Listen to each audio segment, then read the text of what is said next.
এখন বাসও চলে যাচ্ছে ঢাকা, চরিছে ঠনঠনের বাস স্ট্যান্ডে। এক লোক টিকিট করে ব্যাগ এটি থুয়ে একজনে কয়ে গেছে, ভাই আমার এই ব্যাগটা দেখো, আমি আছি সিটত বসে ঢাকার যাব। এখন চলে গেছে বেচারা, পান খাবার না, অজু করবে। এক লোক এসে করছে, ভাই এটি কি মানুষ আছে? করছেন এটি ব্যাগ আছে, তাহলে মানুষ নেই। তখন ওই ব্যাগ নেমেছে, ওটি বসছে, যাই পরে উঠেছে। পরে যাই টিকিট করে ব্যাগ ছুঁয়ে গেছে, তাই এসে করছে, কে ভাই তোমাকে না দেখতে কয়ে গেল, এই সিটটা দেখো। করছে না, তুমি উঠে গেছো। ওই লোক এসে কছে, ভাই এটি কি মানুষ আছে? করছে মানুষ নাই, ব্যাগ আছে। সেদিন আমি ব্যাগ ছুঁয়ে আমি বসেছি। সে করছে তাহলে তুমি ওঠো। করছে না, মেলা দেরি আছে। হ্যাঁ কথা কর, উই তো মানুষের কথা কয়নি, ওই কথা ব্যাগের কথা। ব্যাগ সরে চড়েছি, ঢাকা পর্যন্ত গেছ, নামাতে পারেনি। আমাকে দেশের পৃথিবী খালেদার সাথে যদি কথা কইতে চাও, তাহলে হেলাল ভাইয়ের সাথে সম্পর্ক করো।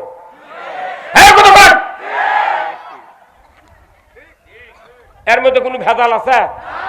কেউ কি বলতে পারবে এটা ভেজাল কথা? যদি হাসিনার সাথে সম্পর্ক রাখতে চাও, তাহলে ওবায়দুল কাদেরের সাথে সম্পর্ক রাখো। কথা কন, এটা তো ব্যাকরণের সাক্ষী।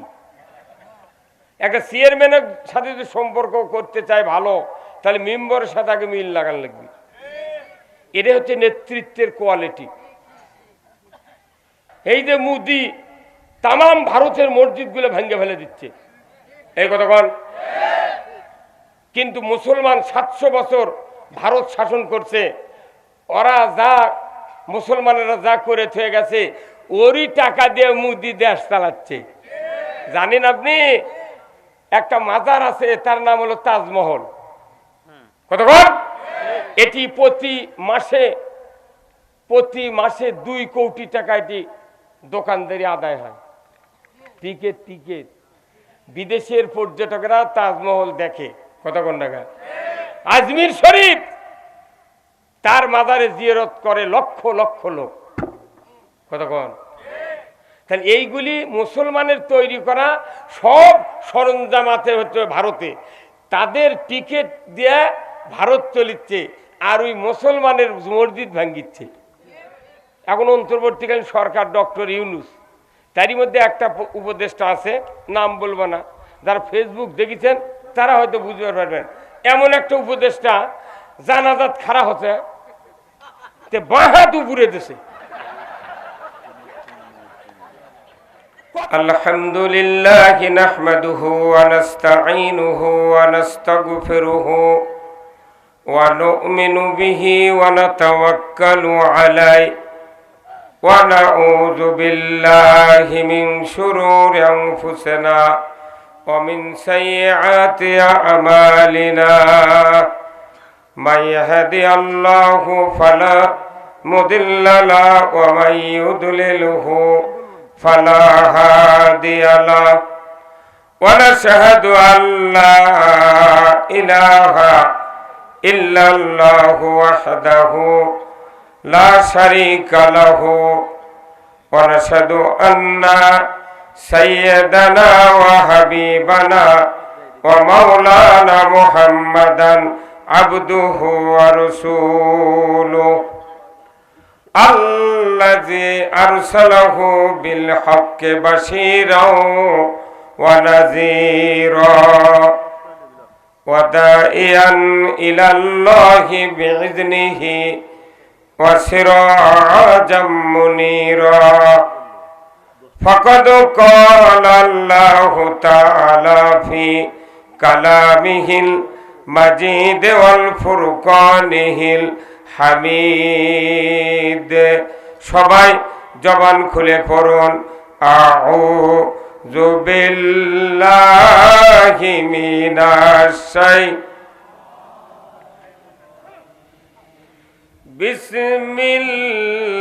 বিসমিল্লাহির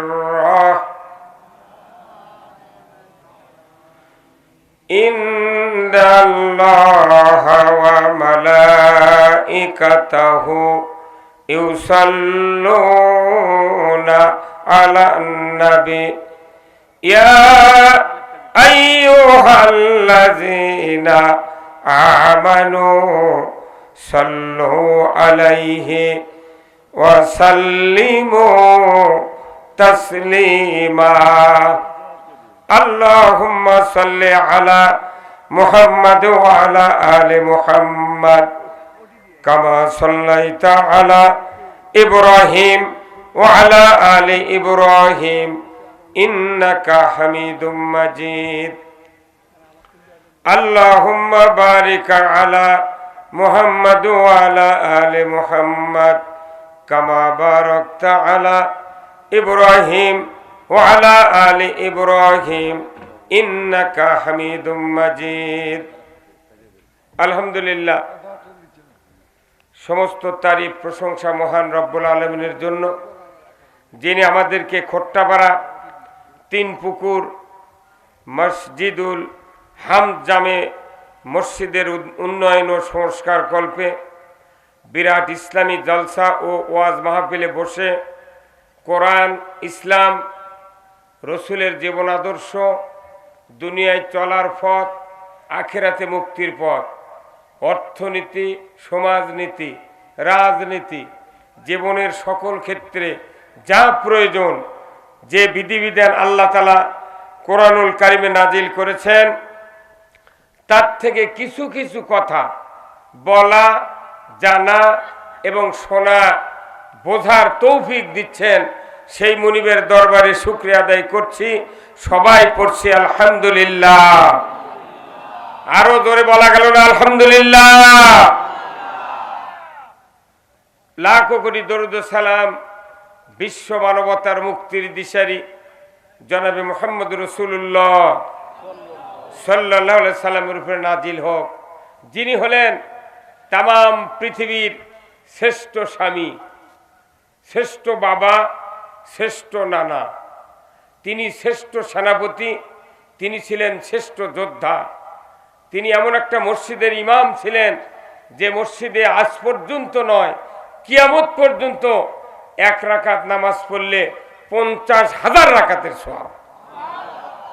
শুধু কি তাই, আরেকটি গুণে গুণান্বিত তিনি হলেন তামাম পৃথিবীর ভেতরে একজন সফল রাষ্ট্রনায়ক। ঠিক জোরে হল না গা? এই ইমানলে দারুদ ইসলাম কায়েম করবেন? যাই মুখ খোলেনি তাই অন্য গুরু, আর যাই কাল্লা লড়াছে 2 গুরু। ভাই আপনারা আগে আসেন তো, সামনে আগে আসেন তো, ওরকম দিয়ে হবে না। হ্যাঁ,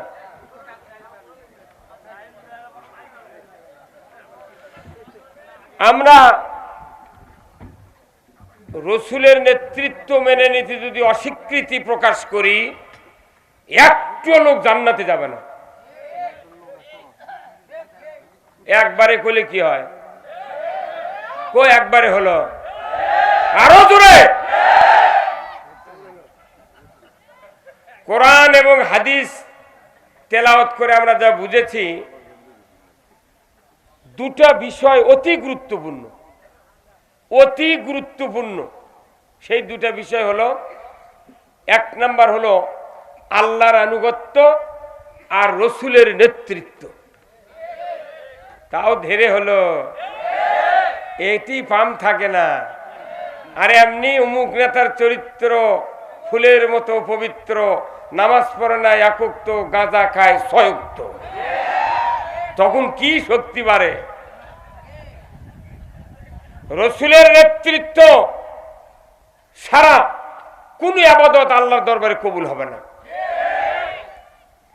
আল্লাহ নিজে বলছেন, আমাকে যদি ভালোবাসো রসুলের অনুসরণ করো। কি খালেদার সাথে যদি কথা কইতে চাও, তাহলে হেলাল ভাইয়ের সাথে সম্পর্ক করো।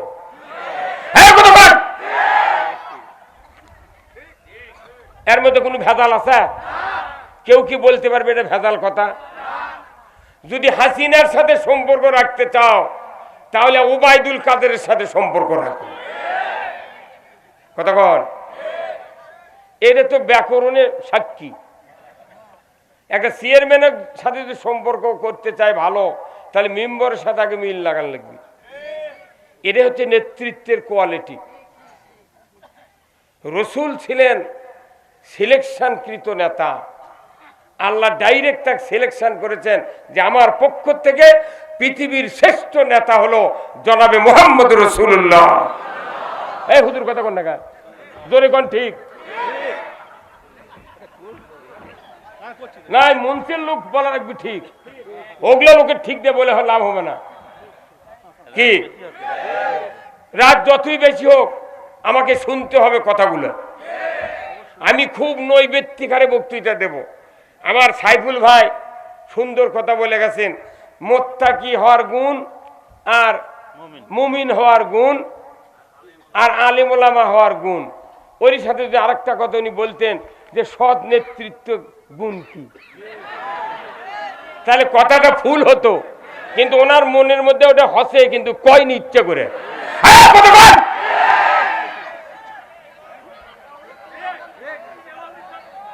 কি আমরা কথা বুঝি তো?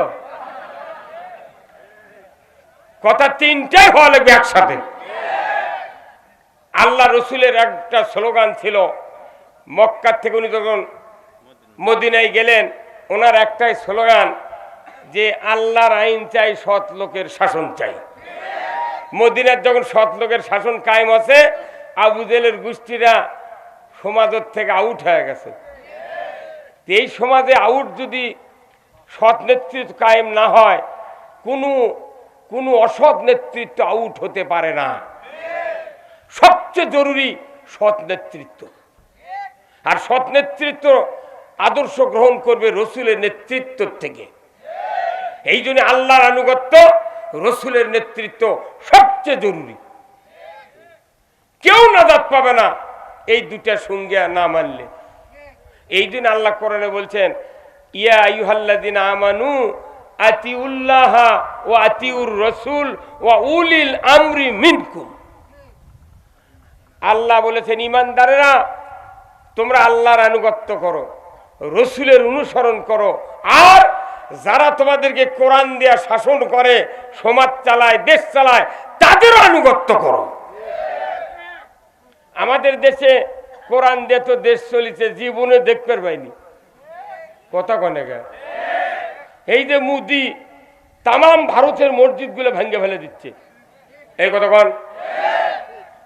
কিন্তু মুসলমান 700 বছর ভারত শাসন করছে, ওরা যা মুসলমানেরা যা করে থয়ে গেছে, ওরই টাকা দিয়ে মোদি দেশ চালাচ্ছে। জানেন আপনি, একটা মাজার আছে, তার নাম হলো তাজমহল। কতক্ষণ? এটি প্রতি মাসে 2 কোটি টাকা এটি দোকানদারি আদায় হয়। টিকেট বিদেশের পর্যটকরা তাজমহল দেখে। কতক্ষণ টাকা? আজমির শরীফ তার মাজারে জিয়ারত করে লক্ষ লক্ষ লোক। কতক্ষণ? তাহলে এইগুলি মুসলমানের তৈরি করা সব সরঞ্জাম আছে হচ্ছে ভারতে, তাদের টিকিট দিয়ে ভারত চলিচ্ছে, আর ওই মুসলমানের মসজিদ ভাঙ্গিচ্ছে। কথা বুঝবেন আপনি? মাথা কি ঠিক আছে? কয়েক হাজার কোটি টাকা প্রতি বছরে মুসলমানের তৈরি করা সম্পদের থেকে ভারত ইনকাম করে, অথচ মুসলমানের মসজিদ ভাঙ্গে ভাঙ্গে শেষ করছে। কারণ কি? কারণ মুসলমান আছে ঠিক ওখানে 20 কোটি, কিন্তু রাজত্ব মুসলমানিত্বের নাই। বাংলাদেশে 92% ইমানদার আছে, কিন্তু কোরআনের রাজত্ব চালানোর কোনো শাসক নাই। পাকিস্তান আছে স্থান পাক, কিন্তু পবিত্র নেতা নেই। কথা কোন টাকা? তাহলে এই আমার আগে এক বক্তৃতা করে গেলেন যে দেশত নামাজ নাই, ইডা নেই, উডা নেই। কারণ কেন থাকবে? বাংলাদেশ না, সারা পৃথিবীতে যতগুলা রাষ্ট্র আছে, এই রাষ্ট্র শক্তি মুসলমানেরা বহুদিন হলে বিরক্ত মনে করে ওরা ঘরের মধ্যে জেকের করার জন্য ঢুকিছে। সিয়ার তার ফাঁকা থাকবে না। কে ভাই ফাঁকা থাকবে? সিয়ার দখল করছে অন ইসলামী লোকেরা। এই যে দখল করেছে, আর নামান যাচ্ছে না। এখন বাসত চলে যাচ্ছে ঢাকা, চরিছে ঠনঠনের বাস স্ট্যান্ডে। এক লোক টিকিট করে ব্যাগ এটি থুয়ে একজন কয়ে গেছে, ভাই আমার এই ব্যাগটা দেখো, আমি আছি সিটত বসে ঢাকার যাব। এখন চলে গেছে বেচারা, পান খাবার না, অজু করবে। এক লোক এসে করছে, ভাই এটি কি মানুষ আছে? করছেন এটি ব্যাগ আছে, তাহলে মানুষ নেই। তখন ওই ব্যাগ নামে থেয়ে ওটি বসছে, যাই পরে উঠেছে। পরে যাই টিকিট করে ব্যাগ ছুঁয়ে গেছে, তাই এসে করছে, কে ভাই তোমাকে না দেখতে কয়ে কেন, এই সিটটা দেখো। করছে না তুমি উঠে গেছো। ওই লোক এসে কছে, ভাই এটি কি মানুষ আছে? করছে মানুষ নাই, ব্যাগ আছে। সেদিন ওই ব্যাগ ছুঁয়ে আমি বসেছি। তো করছে তাহলে তুমি ওঠো। করছে না মেলা দেরি আছে। হ্যাঁ কথা কর, উই তো মানুষের কথা কয়নি, ওই কথা ব্যাগের কথা। ব্যাগ সরেতেও চড়েছি, ঢাকা পর্যন্ত গেছ, নামাতে পারেনি। আমাকে দেশের পৃথিবীর সমস্ত রাষ্ট্রের যত রাষ্ট্রপ্রধান আছে এরা সব গাদ্দার, সব গাদ্দার। কিয়ামত পর্যন্ত যদি বাংলাদেশের মোট মানুষ তবলিগ করে, মোট মানুষ জামাত ইসলাম করে, মোট মানুষ যদি হজ করে, মোট মানুষ যদি পীর হয়, মোট মানুষ যদি শ্রোতা হয়, সব যদি বক্তা হয়, সব যদি মৌলবি হয়, এদেশে শান্তি হবে না। খালি মাত্র 151 জন লোক খালি ভালো বানালে এই দেশ হবে জান্নাত। কয়জন? 151 জন, 300-র কথাই কম না। কি 151 জন লোক ভালো বানান, এই 20 কোটি মানুষের মধ্যে এটা ব্যাপারই লয়। এই শাহজাহানপুর গাবতলির মতো একটা জায়গা একজন লোক ভালো বানান, এটা ব্যাপারই লয়। কিন্তু ও কি এবার টাকা খায়, ওই ভোট লিয়ে আর একজনকে দিবিন। আর যা করছে, হুজুর এতে কাপ করবেন না, শয়তান। তুই এতে কাপ কি করবি রা? তুই হজ কি করবো, তোর উমরা কি করবো? তোর ইবাদত নাই। আগে দরকার সৎ নেতৃত্বের মাধ্যমে ইসলাম বিজয় করা। এত বক্তৃতাই লাগবে না। কি কিন্তু আসল কাম বাদ দিয়ে আমরা নকলের পাশে দৌড়াচ্ছি। আসল আর নকল কি, মৌলবি কি আর আলিম কি, এই মুমিন কি, সব কথা আমি বলবো। আপনাকে শুনতে রাজি আছেন? কারা কারা দুহাত তুলে আল্লাহকে দেখান। নারায়ে তাকবীর, নারায়ে তাকবীর। আল কোরআনের আলো, আল কোরআনের আলো। দুনিয়ার মুসলিম, বাংলার মুসলিম, বগুড়ার মুসলিম, শাহজাহানপুরের মুসলিম, খোট্টাপাড়ার মুসলিম, মাহফিলের মুসলিম, লিল্লাহে তাকবীর।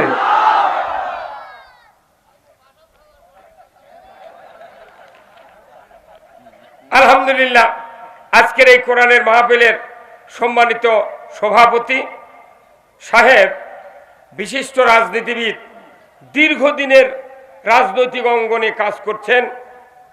ওনার একটি পরিচয় আছে, উনি আমার পার্শ্বের গ্রাম ভাটরা চৌধুরী পাড়ার সম্মানিত মরহুম আকবর আলী খান চৌধুরী সাহেবের উনি জামাই। সেই সূত্রে উনি আমার ভগ্নিপতি দুলাভাই। আলহামদুলিল্লাহ কন। আল্লাহ ওনার হায়া কুমুল্লা দান করুক, বলুন আমিন।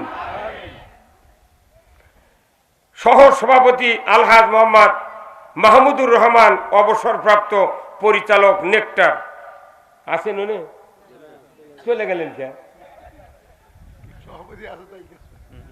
মোহাম্মদ আব্দুর রহিম, বিভাগীয় প্রধান, ইসলামী স্টাডিজ, সুখান পুকুর সৈয়দ আহমেদ কলেজ, গাবতলী, বগুড়া। আলহামদুলিল্লাহ, উনি যে কলেজে থাকেন ওই কলেজের প্রিন্সিপাল আমার নাতি টফি। টফি আমার নানার আপন খালাতো ভাই, ওনার নানা মরহুম শরাফত আলী চেয়ারম্যান, তারই উনি নাতি, উনিও আমারও নাতি। এরপরে মোহাম্মদ মুমতাজুর রহমান, পেশ ইমাম, অত্র মসজিদ। এই মুরব্বিক আল্লাহ হায়া কুমুল্লা দান করুক, বলুন আমিন। ওনার বয়স হয়ে গেছে, আমি চেম্বার থেকে শুনলাম উনি নুরুল আলম আনসারের মতো টান দিবার চায়, কিন্তু ওইটা আপনি উঠে বলছেন ওরে বাপরে কি উনি খালি যদি আমার মনে যৌবন বয়সে 2-4টা মাইকের ইউনিট হয়নি এই কতক্ষণ টাকা নুরুল আলম আনসারির টান মারিছে কিন্তু বয়স বৃদ্ধের কারণে উনি ওনার মনের ভাব ব্যক্ত করতে পারেন নাই কিন্তু উনি খুব মজা মজা কথা বলেছেন আমি শুনেছি আল্লাহ ওনাকে জীবন যতদিন আল্লাহ রাখেন ওনাকে যেন সুস্থ অবস্থায় চলার তৌফিক দেন আজকের মাহফিলের প্রধান অতিথি মোহাম্মদ অ্যাডভোকেট মাহবুবুর রহমান বিএনপি চেয়ারপারসনের উপদেষ্টা সাবেক মেয়র বগুড়া পৌরসভা আলহামদুলিল্লাহ প্রধানমন্ত্রী যাদের উপদেশ নিয়ে চলে তাহলে প্রধানমন্ত্রীর উপর জ্ঞান আছে এনাদের কত গণে জ্ঞান হ্যাঁ আবার আমাকে তো এখন অন্তর্বর্তীকালীন সরকার ডক্টর ইউনূস তারই মধ্যে একটা উপদেষ্টা আছে নাম বলবো না যারা ফেসবুক দেখেছেন তারা হয়তো বুঝতে পারবেন এমন একটা উপদেষ্টা জানাজাত খাড়া হচ্ছে বাঁ হাত উপরে দেশে কথা কনের বারে বাম হাত দেশে উপরে কালা ষোলো জানে নামাজ পড়তে ডান হাত উপরে দেয় কি ভাই আর উই দেশে